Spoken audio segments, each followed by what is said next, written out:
Here's the truth about the Pendragon cycle rise of the Merlin.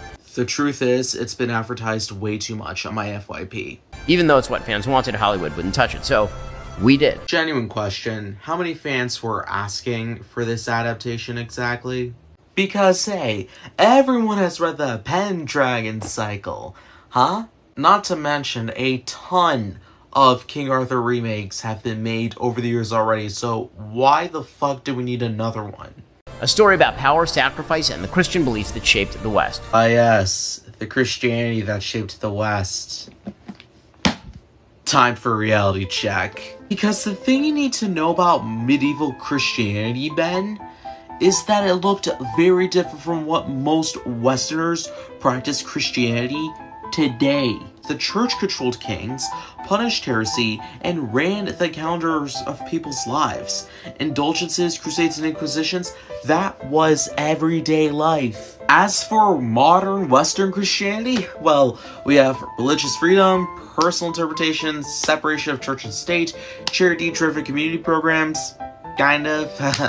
Same faith, completely different reality. Even the so-called Christian civilization borrowed heavily from older traditions.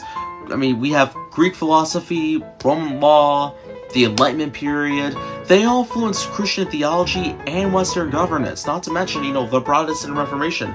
Augustine of Hippo, he used Plato. Thomas Aquinas, he used Aristotle. So in a way, Christianity shaped the West by standing on the shoulders of pagan thinkers. And you want to know something else? The version of the Arthurian legend, it's mostly Celtic myth and medieval storytelling with some Christian symbolism layered on top. So, a little bit Christian, but not fully Christian. So, calling it the story of how Christianity influenced the West is like saying SpongeBob teaches quantum physics. It's inspired, sure, but it's not, literal fucking history. So yes, Christianity influenced the West, but Merlin's magic, yeah, that part's pure mythology. The story of King Arthur isn't even real, so...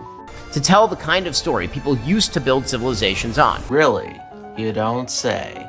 Because Arthurian legend wasn't a blueprint for governments or cities. The stories were written centuries later, mostly for entertainment, political myth-making, and moral lessons. So, I mean, don't get me wrong, they influenced literature and culture, but actual civilization, not so much. Western civilization in particular wasn't built on Arthur and Merlin alone. Law codes for the Romans, Greek philosophy, the scientific discoveries of the Renaissance, all those played a bigger role in shaping society than knights in, a magic forest.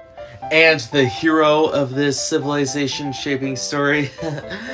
A wizard who originally comes from Celtic mythology, not Christian scripture. So the foundational figure is not from theology, it comes from magical folklore, which doesn't make sense since Christians don't believe in magic other than the magic that's found in here.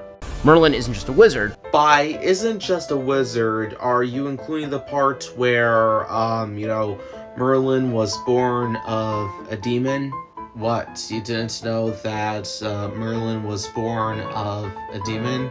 Not to worry, I got you covered. In The History of the Kings of England by Geoffrey of Monmouth, the demons want to create a child who can corrupt humanity, okay? So a demon impregnates a woman, but the woman, she repents and gets baptized before the child is born. So because of that, the child becomes Merlin, who has supernatural powers, but ends up using them for good. Do you want to know why medieval writers do this? Because Christians don't like the idea of neutral magic, so they found a theological workaround, which, by the way, is not biblical. What they did was that they say Merlin inherited the supernatural knowledge from a demon, but Christianity, well, it redeemed him. That's what happened. So basically, the morality is Christian and the magic is demonic, which I don't know if you know this, but that is pretty much unbiblical and would be considered heresy by today's Christian standards. So the Christian hero of this story is a redeemed son of a demon. make that make sense. He's a man caught in the middle of a violent world where power ruled. Sure, post-Roman Britain was messy. I mean, we've had Saxon invasions, warlords everywhere. I mean, that part checks out. Where old pagan gods were fading. Not exactly, Ben. Pagan traditions didn't just disappear overnight. The history's a lot more complicated. You see, when Christianity spread through Britain, it didn't immediately replace older beliefs. In fact, for centuries, pagan and Christian traditions existed side by side. And many of the cultural elements from the paganism when Christians saw the rise and fall during England's time, during like the first millennium, they kind of survived. I mean, we've had seasonal festivals, the mythological storytelling traditions, and folklore and local spirits, that such. That's also why Arthurian stories are full of magic, prophecies, enchanted swords, and mystical figures. Those elements came from earlier Celtic folklore that stuck around even after Christianity spread. So the story isn't really about paganism dying and Christianity taking over. It's about centuries of cultural mixing. Which, as we all know, culture mixing would be considered communist by today's Christians. And the Christian faith was beginning to reshape the world. I'm sorry, the beginning... I hate to break it to you, Ben, but that part's a little late. Because Britain had already been Christian for centuries by the time the author legends are usually set. So the Arthurian setting isn't really the moment Christianity first reshaped the world. It's more like a chaotic post-Roman Britain where Christian communities, leftover pagan traditions, and local warlords were all mixed together. The Daily Wire presents the Pendragon Cycle, Rise of the Merlin. Watch the 7-part series right now, only on Daily Wire Plus.